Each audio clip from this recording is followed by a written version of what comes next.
היי שושי, אנחנו מכינים פה את הסחוג שלך, רצינו להראות לך. ופה זה אומר באטלנטה, ג'ורג'יה, לא בישראל.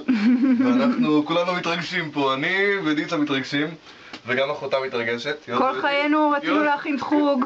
נכון, כל חיינו רצינו להכין סחוג. אני הכנתי עד היום סחוג ירוק, אבל עכשיו פעם ראשונה שאני מכין סחוג אדום ואני מתרגש, ותראי איזה אשכנזי אני. אז וואלה, סחטן, ואנחנו כולנו מוכנים. שמים את התערובת, הכל בפנים, ונעשה עוד איזה וידאו קטן שזה מוכן או משהו שאנחנו תואמים. סבבה. יופי. ביי בינתיים. זאת התוצאה. אוקיי, זה מה שקורה פה, ועכשיו דיצה הולכת לטעום.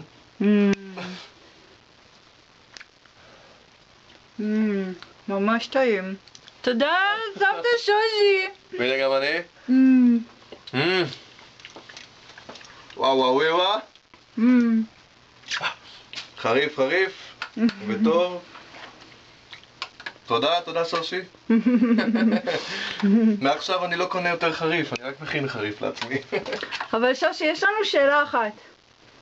אנחנו עכשיו דוחפים את כל זה לצנצנת. נכון, דוחפים לצנצנת. אנחנו צריכים לעשות את זה עם שמן כדי שזה יישאר יותר זמן? כמו שעושים מסחוג ירוק בדרך כלל, אבל עם האדום אני לא יודע. אז כן, ואם בבקשה תוכלי לענות לנו.